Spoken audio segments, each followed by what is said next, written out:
थियो। दुई ढुङ्गा बीचको तरुल भनेर चिनिएको यो देश एउटा यस्तो भूमि जसलाई कहिल्यै विश्वकै शान्ति क्षेत्र नेपाल भनेर सम्मान गरिएको थियो। विश्वका विभिन्न कुना काप्चामा आर्थिक र आधुनिक उन्नतिको होड चलिरहेको थियो। तर यता भने कहिले जहानिया शासनको अन्त्यको खोजीमा, कहिले स्थिर र देशप्रेमी सरकारको प्रतीक्षामा, कहिले जनताको बहुदलीय व्यवस्थाको आशामा र कहिले गरिब, निमुखा र निम्नवर्गीय नेपाली जनताको जीवनमा उज्यालो ल्याउने सपनामा। दमन र अत्याचारबाट मुक्तिको लागि पुस्तादेखि पुस्तासम्म सङ्घर्षका आगो बलिरहे, क्रान्तिको रगत बगिरहे। देश बनाउने सपना देखाउनेहरू कुर्सी र आफ्नै घर बलियो बनाउने दौडमा लागिरहे। नयाँ नयाँ नामका सरकारहरू आए, समय अघि बढिरह्यो, तर व्यवस्था भने उही हस्तान्तरणको घेरामा कैद भइरह्यो। विभिन्न नामका क्रान्तिका लहरहरू उठे, रगत बग्यो, बलिदान दिइयो, तर देशले बाटो फेर्न सकेन। बलिदानका नयाँ नयाँ कथा इतिहासमा कोरिए। यिनै हजारौं अलिखित र गुमनाम कथाहरूको पुञ्जबाट जन्मिएको यो कथा हो क्रान्तिको वीर। आफ्नो र देशको मुहार फेर्ने उत्कट चाहनासहित गाउँ, बस्ती र शहरलाई फेरि जागृत गराउन घरदैलो गर्दै आशाको मशाल बोकेर अगाडि बढिरहेको छ वीर। सर्वे भवन्तु सुखिनः, सर्वे सन्तु निरामयाः, सर्वे भद्राणि पश्यन्तु। क्रान्ति बन्दुकले सुरु हुँदैन, क्रान्ति आवाजले सुरु हुन्छ। हामी गरिब हुन सक्छौं, कमजोर हुन सक्छौं, तर हाम्रो सपना कहिले झुक्न होइन उभिन सिकाएको छ।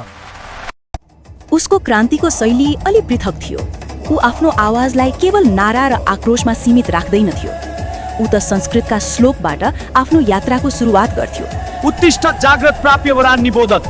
उठ, जाग र आफ्नो लक्ष्य प्राप्त नगरेसम्म अगाडि बढ भन्दै ऊ भिडको मनभित्र निदाएको चेतनालाई जगाउने प्रयास गर्थ्यो। त्यसपछि उसका शब्दहरू बिस्तारै आगो झैं फैलिन्थे। उसको भाषणमा केवल क्रोध थिएन, त्यहाँ आत्मा छुने करुणा थियो। क्रान्ति केवल रगतको धार होइन, क्रान्ति चेतनाको उदय हो। जब मानिस अन्याय सहन, त्यहीबाट परिवर्तन उदाउँछ। उसका शब्दहरूले युवाहरूको रगत तताउँथ्यो, वृद्धहरूका आँखामा आशाको चमक ल्याउँथ्यो र आम जनताको मनमा नयाँ भविष्यको चित्र कोर्थ्यो। भयेन बद्धो जनः सदा दास्यं लभते ध्रुवम्, निर्भयो या संघर्षे सेव लभते जयम्। तर सत्ताको कुर्सीमा बसेका घमण्डीहरू उसको आवाजबाट भयभीत थिए। उनीहरूलाई डर थियो, यो आवाज यदि फैलियो भने जनताको मौनता टुट्नेछ र उनीहरूको साम्राज्य ढल्नेछ। त्यसैले उसको विरुद्ध षड्यन्त्र बुन्न थालियो। उसलाई नियन्त्रण गर्न, उसको चेतनाको ज्वालालाई निभाउन फौजका जत्थाहरू परिचालन गरिए। गल्ली गल्ली सैनिकहरू फैलाइए। उसको हरेक पाइला निगरानीमा राखियो र अन्ततः उसलाई कैद र कब्जामा लिन आदेश जारी भयो।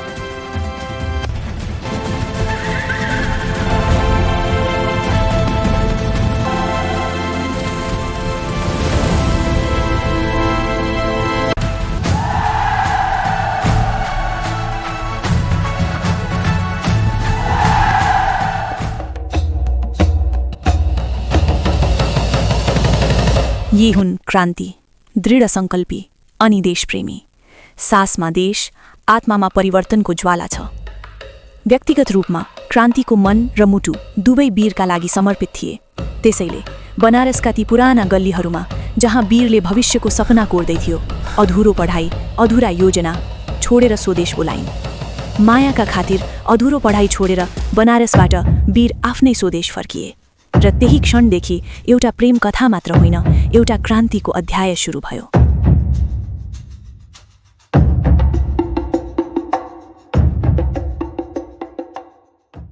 यो आन्दोलन सुस्ताएको छ।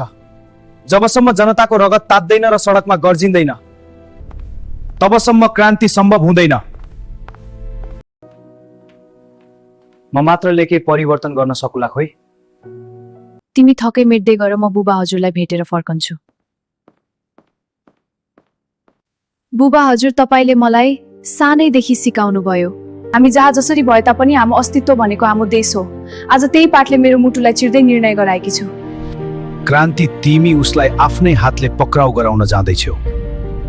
उसको आँखामा तिम्रो लागि घृणा हाबी होला, मायाबाट विश्वास हराउला।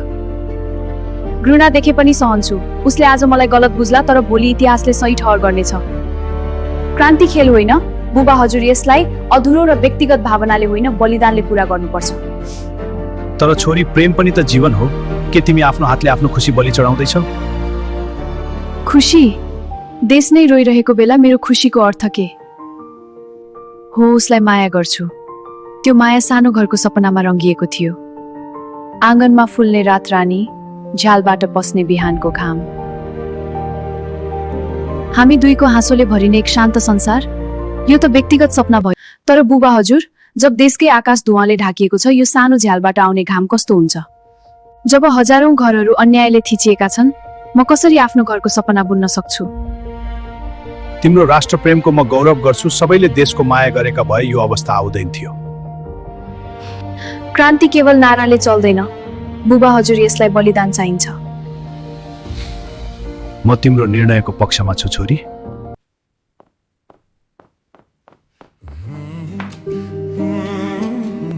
यो चिठी बनारस पुर्याउने जो गरिदेऊ।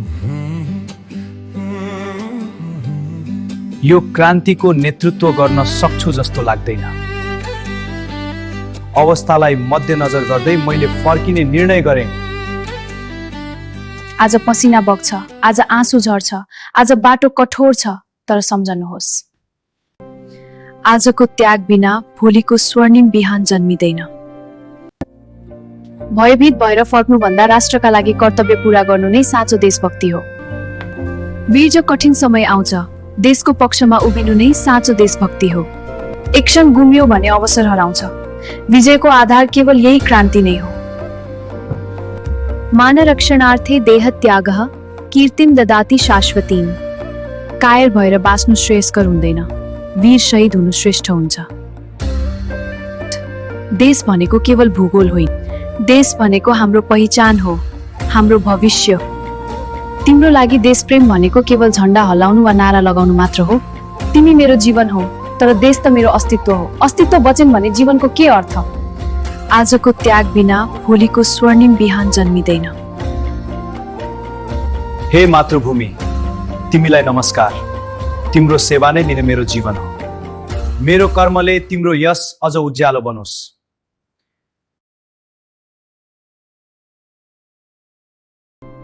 वीर, यदि नियतिले साथ दियो भने एउटै आकाश पनि फेरि भेट हुनेछ, र यदि भेट भएन भने पनि तिमीलाई प्रेमीको रूपमा मात्र होइन, देशका लागि उभिएको अमरवीरको रूपमा सम्झिरहनेछु। र तिम्रो नाम, तिम्रो आवाज हरेक मुटुमा विद्रोहको आगो बनेर धड्किरहनेछ। क्रान्ति, अब समय आयो डरका ढोकाहरू तोड्ने र क्रान्तिको ज्वाला आकाशसम्म रन्काउने।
बनेको छ पहराले यो छाती मेरो, बगेको छ छहरा रगतमा मेरो।